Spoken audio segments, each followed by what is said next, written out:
Bonsoir à tous, très heureuse de vous retrouver pour une nouvelle édition de votre journal quotidien dont voici le sommaire.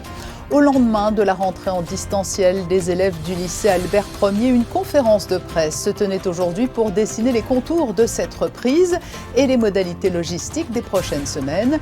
Nous serons en plateau avec le directeur de l'Éducation nationale de la jeunesse et des sports et nous serons également aux côtés d'une fratrie qui expérimente depuis hier cet enseignement à distance.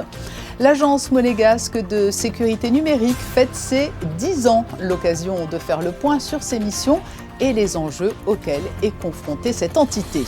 En ce début d'année, alors que nous célébrons aujourd'hui l'Épiphanie, nous recevrons également Monseigneur Dominique-Marie David. L'archevêque de Monaco délivrera son message de Nouvel An aux Monégasques. Le marché de Noël a fait le plein pendant la période de congé scolaire. Des pics de fréquentation ont été enregistrés sur certaines journées, comme nous l'expliquera l'adjointe au maire Axel Amalberti-Verdino. Et puis nous nous glisserons dans les coulisses des préparatifs du Festival international du cirque qui ont bien avancé sous le chapiteau de Fontvieille. Hier, les 840 élèves du lycée Albert Ier ont fait leur rentrée à distance en raison des travaux en cours sur le site de l'Annonciade qui les accueillait depuis début septembre. Le gouvernement a tenu une conférence de presse cet après-midi pour préciser les échéances qui attendaient les élèves en vue d'une reprise à terme en présentiel.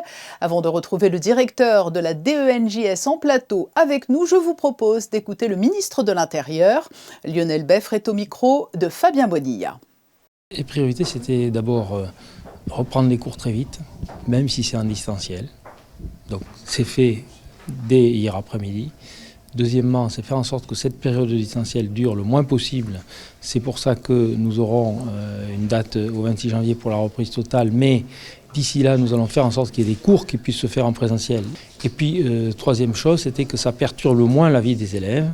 Et pour cela, nous avons tenu à ne pas modifier les agendas, les emplois du temps, pour que vraiment chacun retrouve ce qu'il avait connu lors du premier trimestre de l'année scolaire fin 2025.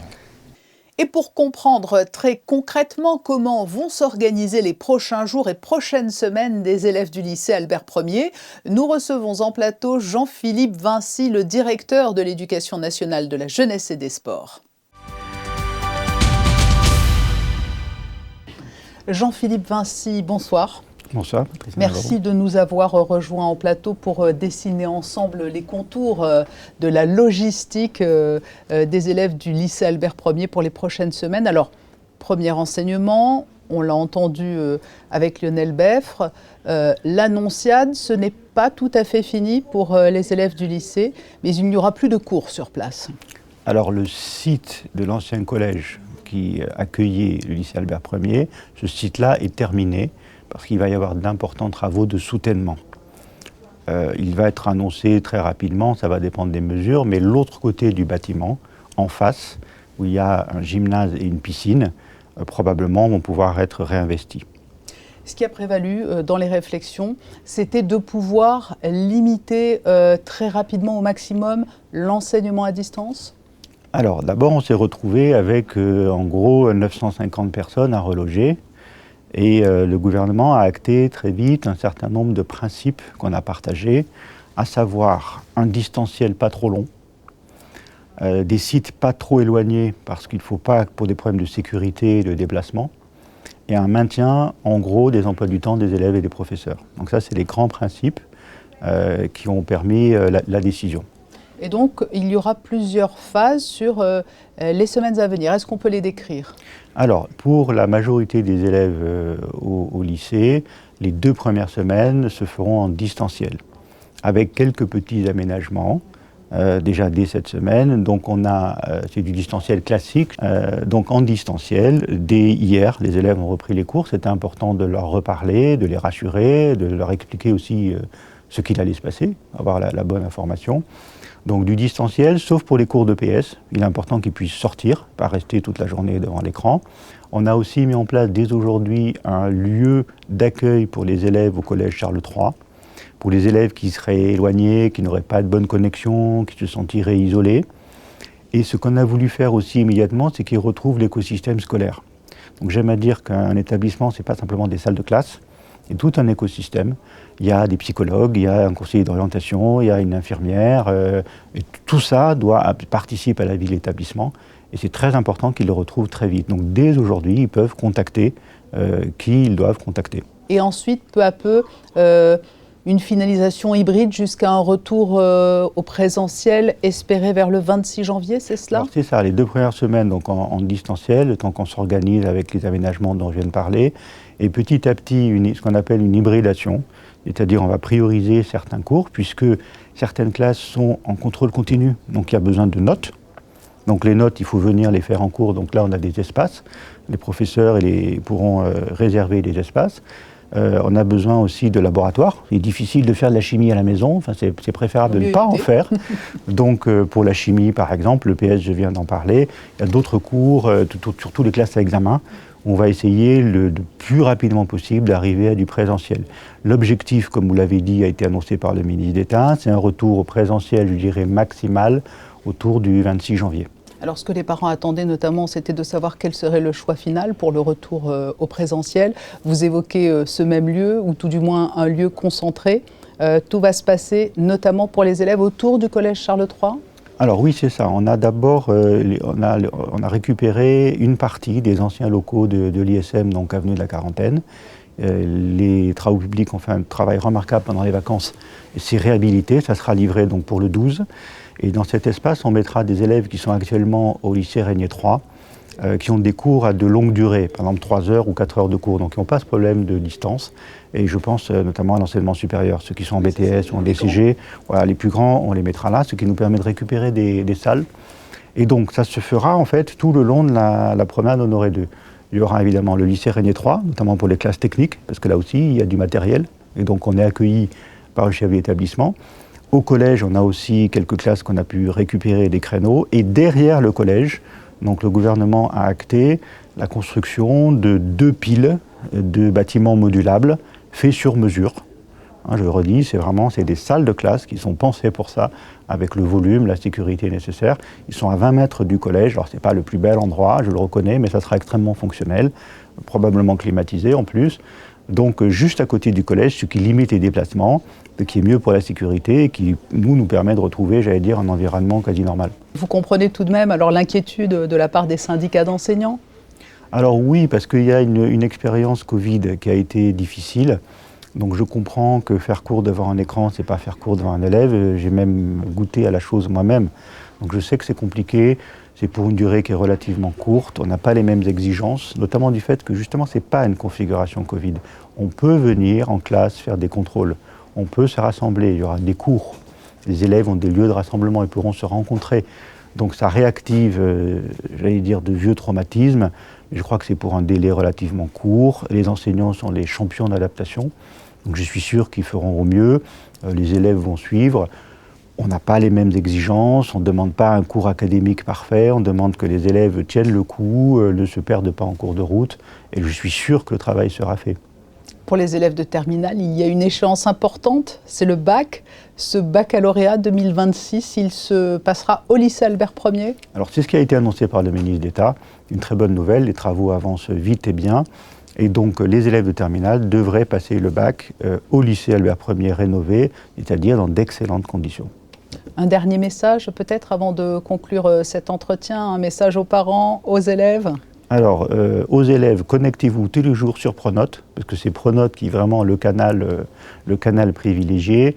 Message aux parents, n'ayez pas de crainte, les professeurs savent faire, il y aura des notes. C'est pas 15 jours de vacances, il y a des notes, le programme sera fait comme on le peut. Et surtout, bien leur dire que tout l'environnement, parce que j'y tiens beaucoup, tout l'environnement qui aide les élèves, psychologues, conseillers d'orientation, c'est la période de Parcoursup. Tous ces personnels-là sont disponibles dès aujourd'hui dans différents lieux, peuvent recevoir les parents, peuvent recevoir les élèves, et donc la vie continue le plus normalement possible. Et on le retiendra, Pronote, outil fiable, indispensable, matin et soir. Matin et soir, exceptionnellement. Merci beaucoup Jean-Philippe Vincy d'avoir été notre invité pour nous préciser les contours des prochaines semaines des élèves du lycée Albert Ier. Merci beaucoup. Merci beaucoup. Et justement, nous avons suivi 2 élèves du lycée Albert Ier qui ont effectué hier leur rentrée en distanciel. Comment se sont-ils organisés? Fabien Bonilla et Jean-Alexandre Dordet sont allés à la rencontre de Romain et Maxime. Reportage. Romain à gauche est en seconde et son frère à droite, Maxime, est en terminale. Tous les deux sont concernés par cette rentrée à distance. Dans quelques minutes, ils vont rejoindre chacun leur classe, mais sans bouger, dans leur chambre. C'est pour eux et leur maman une impression de déjà-vu. Je dirais que la partie cours en distanciel, c'est pas ce qui m'a le plus stressé parce qu'on avait, comme on dit les enfants, la période du Covid et cette expérience qui était quand même nettement plus compliquée. Maintenant, ils sont équipés, ils sont grands, ils sont autonomes. Donc la partie cours en distanciel, non. C'est vrai que pour Maxime principalement, qui est en terminale, j'espère que ça va pas trop durer. En même temps, c'est vrai que les conditions, les annonces qui ont été faites, comme tous les parents, j'avais envie qu'il n'y ait aucun risque. Je sais que ça va être un peu compliqué pour eux, pour la suite. Je ne sais pas ce qui va se passer. Mais voilà, je fais confiance à l'encadrement. Et j'espère que tout sera OK pour eux et pour nous. Ce lundi, 14h, début des cours en distanciel, chacun sur son ordi. Il suffit de cliquer sur un lien disponible sur Pronote ou Teams. Maxime débute par un cours d'anglais section européenne et Romain par un cours de SVT. Bonne année. Bonne année. Bonne année. Bonne année. Et même si les circonstances sont un peu particulières, on n'était pas censé se retrouver comme ça en visio. Ce qui est bien, c'est que vous avez tous réussi à vous connecter et à être au courant de l'information, etc. Tous deux préféreraient être avec leurs camarades, mais c'est pour eux et leur maman un cas de force majeure qui, ils l'espèrent, ne durera pas. Quand j'ai eu l'information dès le début, bien sûr, vu que c'était après les vacances, je me suis dit que c'était une 3e semaine de vacances, donc j'étais content. Puis je me suis remémoré l'épisode du Covid, qui m'avait honnêtement fait un peu de mal au niveau même de mes notes et de ma capacité de concentration. Donc j'ai un peu angoissé après en me disant que ça aurait pu dégrader mon attention et un peu d'autres qualités que j'avais à l'école. Donc on va voir comment ça se passe vu que c'est des cours plutôt différents. J'ai un cours à l'oral, j'ai un cours où il faut que je fasse des calculs et un autre où c'est beaucoup plus théorique et pas mal de pratique aussi. Donc on va voir comment ça se passe. Alors je vais essayer quand même d'être un peu plus concentré parce que je pense quand même quand on est à la maison, c'est plus difficile de se concentrer que quand on est en classe, on a plus de distractions, c'est un peu plus compliqué d'apprendre, on est moins dans l'interaction. Donc faudra faire peut-être un peu plus d'efforts, même si on a l'impression qu'on peut se relâcher, que c'est le moment où on peut un peu plus décompresser. On se dit encore que c'est les vacances, mais il faut un peu plus prendre au sérieux, selon moi. C'est donc parti pour une première semaine en distanciel qui, au fil du mois de janvier, laissera de plus en plus de place au présentiel, le temps que les installations soient mises en place dans les différents lieux de remplacement. Cela fait maintenant 10 ans que l'Agence monégasque de sécurité numérique œuvre en principauté pour protéger nos données et renforcer la cybersécurité. Un anniversaire célébré hier soir au Yacht Club de Monaco en présence de nombreuses personnalités et du prince souverain. Nous avons rencontré Frédéric Fautrier, directeur de l'agence, qui revient sur les missions confiées à la MSN et il dresse le bilan de ces 10 dernières années. Écoutons-le. Elle a pour vocation d'accompagner les services de l'État et les infrastructures critiques de la principauté de façon à ce qu'elles soient le mieux protégées vis-à-vis des attaques informatiques qu'elles peuvent rencontrer.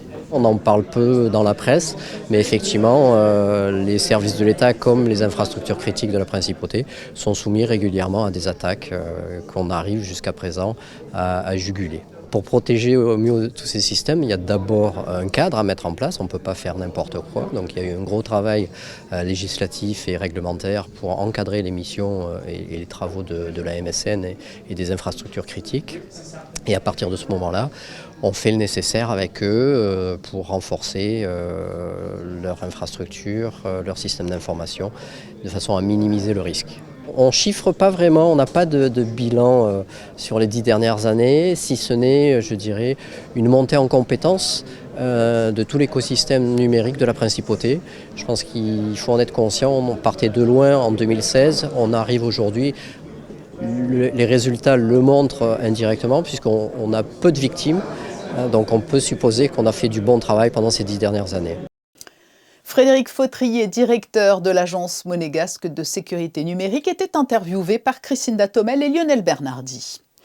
C'était aujourd'hui la fête de l'Épiphanie. Ce matin, le pape Léon XIV, dans son homélie, s'est exprimé sur la situation mondiale, critiquant notamment le recours à la force dans les relations internationales, et ce 2 jours après l'opération militaire américaine au Venezuela.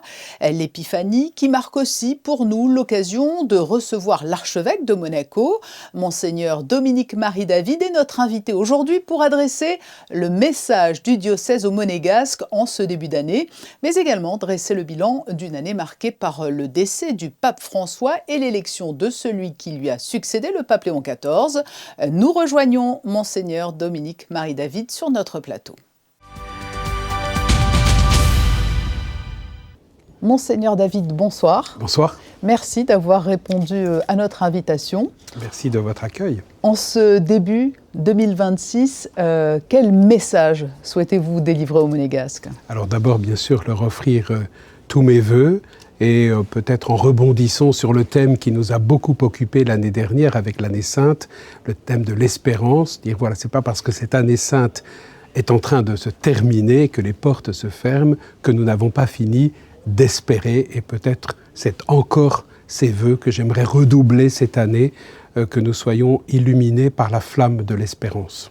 C'est-à-dire qu'aujourd'hui, dans une société, un monde qui est confronté à de profondes tensions, de profondes crises, il y a encore de beaux motifs d'espérance. Alors bien sûr, nous ne sommes pas naïfs et comme tout homme, lorsque nous regardons autour de nous, nous voyons l'état de ce monde que vous venez d'évoquer, qui a de quoi nous inquiéter, qui a de quoi peut-être nous troubler, mais c'est aussi notre rôle en tant que chrétiens, et à Monaco et partout ailleurs dans le monde, d'orienter le regard vers ce qui est parfois moins spectaculaire, moins visible, et qui pourtant nourrit en nous cette dimension de l'espérance. Et quand on sait voir, on repère ces petites lumières qu'il ne faut pas oublier et qui peuvent transformer notre regard et notre vie.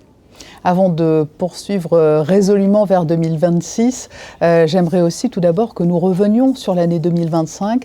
Ça a été une année très importante pour les chrétiens, marquée par de grands événements. Il y a eu le décès du pape François, puis l'avènement du pape Léon XIV. 8 mois plus tard, que retenir de son premier bilan d'action ? Ce qui est intéressant, c'est que jusqu'à maintenant, il a surtout chaussé, effectivement, mis ses pas dans les pas de son prédécesseur. C'est dans le prolongement de l'action du pape François. Et l'année sainte est tout à fait extraordinaire, puisque c'est le pape François qui l'a décidée, qui l'a ouverte, et le pape Léon XIV qui est en train de la clore. Et même les voyages que le pape Léon XIV a faits en Turquie, au Liban, étaient des voyages déjà prévus et décidés par son prédécesseur. Mais maintenant que l'année sainte est terminée, qu'il a accompli les voyages que son prédécesseur avait envisagés, il décide de réunir tous les cardinaux pour ce qu'on appelle un consistoire. Et on imagine bien que dans les échanges, le travail qui va être accompli, il y aura sans doute de la matière pour les décisions à prendre dans les jours, les semaines et les mois à venir. Vous, plus personnellement, que retiendrez-vous de 2025 ? Quelles évolutions humaines, spirituelles, sociétales ? Personnellement, j'ai eu quand même beaucoup de joie, par exemple, à ordonner un nouveau prêtre. C'est mon premier prêtre à Monaco, 2 diacres permanents également. La joie d'accueillir beaucoup plus de jeunes étudiants, de jeunes professionnels qui frappent à la porte de l'Église, comme c'est le cas aussi en France, avec une augmentation considérable de ceux qui demandent le baptême ou la confirmation. Donc voilà, ça ce sont des événements qui marquent.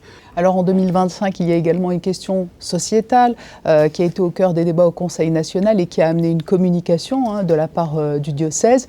C'est la thématique de l'IVG. Il était important à vos yeux que le prince souverain rappelle son attachement aux spécificités culturelles et religieuses de Monaco pour expliquer le non-prolongement de cette proposition de loi qui était venue au Conseil national. Alors, la vraie question, c'est comment interpréter le fait que nous soyons un État catholique, où le catholicisme est la religion de l'État et pas seulement la religion officielle. Et c'est vrai que le prince a souhaité s'appuyer sur cet article, non sans être attentif à toutes ces questions qui se posent. Et l'Église aussi, nous, notre souci, c'est pas, comment dire, bien sûr, il n'y avait pas de choses très nouvelles dans la manière dont j'ai pu présenter la position de l'Église, qui demeurera la même. Ma préoccupation aujourd'hui, c'est que le travail reste à faire d'une information approfondie sur cette position de l'Église, qui ne prend pas plaisir à s'arc-bouter sur des principes d'un autre âge, mais qui essaye de poser des questions sur la valeur de la vie, sur la manière d'accompagner. Et pour moi, aujourd'hui, le travail qui reste à faire, c'est la prévention, l'accompagnement, l'éducation. Et moi, j'encourage en tout cas tous ceux qui s'interrogent sur ces questions à creuser, à aller voir les textes. Mais pourquoi l'Église tient ces positions ? Quelle est la dimension positive qui se cache derrière ce qu'on pourrait imaginer comme négatif? Et donc creuser, réfléchir, s'interroger pour aller plus loin dans la réflexion et dans le soutien à ceux qui en ont besoin. Vous évoquez la réflexion, l'accompagnement. Ce travail, vous le portez aussi au quotidien avec les jeunes de Monaco. Et ils sont de plus en plus nombreux. On a noté l'an passé notamment, alors peut-être aussi à la faveur de l'avènement de ce nouveau pape, une fois peut-être décuplé chez les jeunes. En tout cas, vous le pressentez ? Moi, je dirais en tout cas décomplexé. C'est-à-dire qu'on arrive à une génération qui peut-être n'a pas eu la transmission minimale de foi ou des gestes de la foi ou de l'intelligence de la foi, mais qui peut-être arrive avec une curiosité, une ouverture, qui nous renouvelle nous-mêmes, en tout cas qui nous interpelle. Lorsque l'on parle de la jeunesse, aujourd'hui on évoque fréquemment les réseaux sociaux, l'omniprésence des écrans, à l'heure où justement dans nos sociétés le lien social, la solidarité sont mis à mal. Est-ce qu'il y a un moyen d'encourager vers plus de fraternité au quotidien et comment encourager cela ? Alors c'est vrai que les moyens techniques à notre disposition sont utiles et bien sûr nous faisons ce que nous pouvons pour maintenir ce lien, mais l'Église aura toujours cette vigilance pour que le contact à distance ne remplace pas les vraies rencontres, l'écoute réelle de ceux qui sont mis sur notre chemin.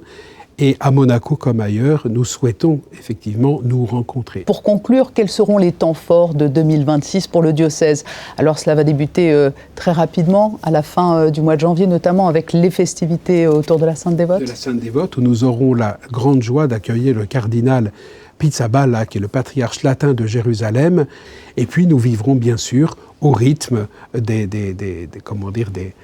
du calendrier monégasque auquel nous participons, les grandes célébrations liturgiques de l'année, peut-être d'autres ordinations. Puis vous savez, l'année dernière a été riche en surprises, peut-être cette année nous en réservera quelques-unes. Et nous retiendrons donc ce maître mot, l'espérance pour 2026. Merci beaucoup, Monseigneur David, d'avoir été notre invité. Je vous en prie, encore bonne année.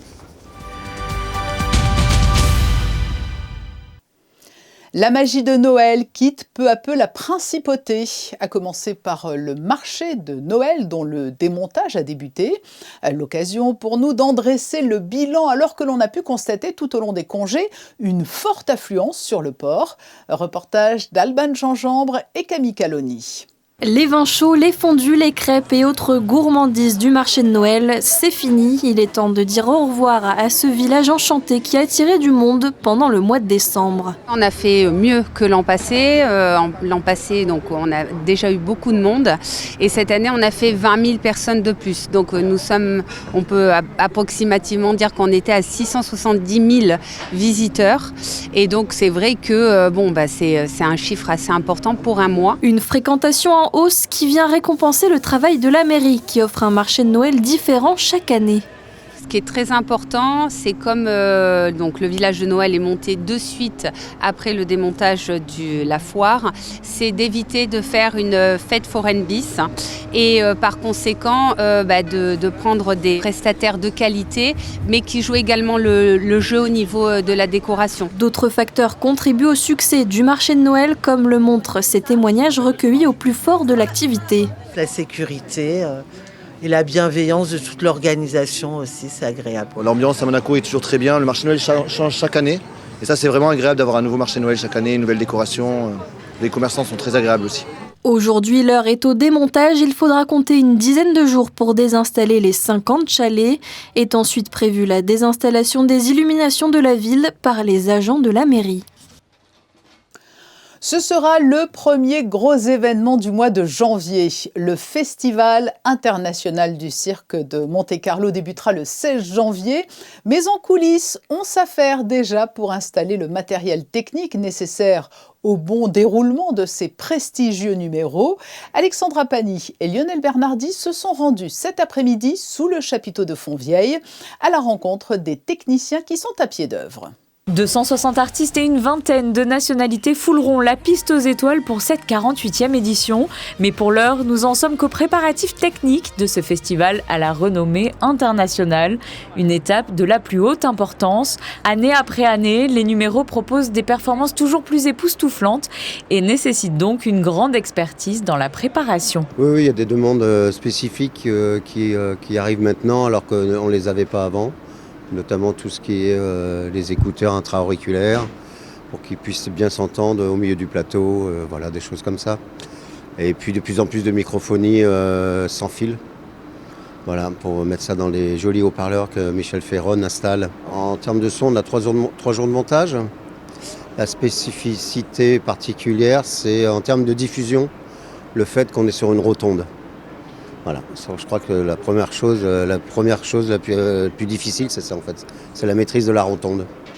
Pour éviter tout ce qui est hall de gare, on va dire, l'effet hall de gare. Cette année, 30 techniciens sont mobilisés sur la phase montage, puis 14 durant le festival pour les structures son et lumière. 560 projecteurs sont installés et un important dispositif également au niveau de la sonorisation. On a 64 channels.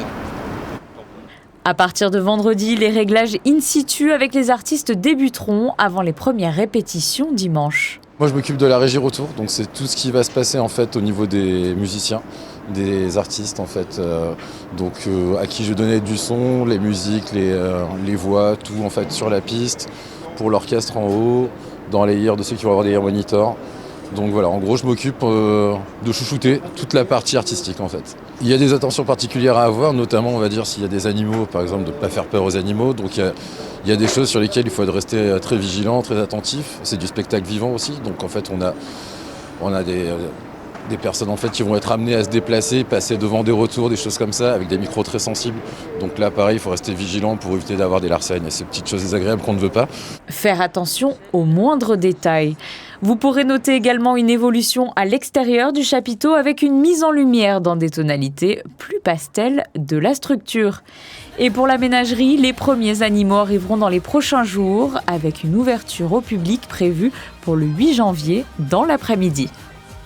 Un mot de sport avec du tennis. C'est déjà terminé pour Valentin Vachereau au tournoi de Brisbane en Australie.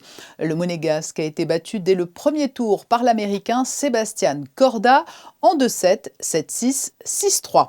Voilà pour ce tour d'horizon de l'actualité. Nous refermons ce journal avec les photos du jour, des clichés signés des photographes de la direction de la communication dont vous allez pouvoir retrouver le travail en ce mois de janvier dans une exposition rétrospective à la Galerie des Pêcheurs. À suivre, la météo présentée par Christinda Petit-Homel. Je vous souhaite une très belle soirée sur Monaco Info. À demain, 19h.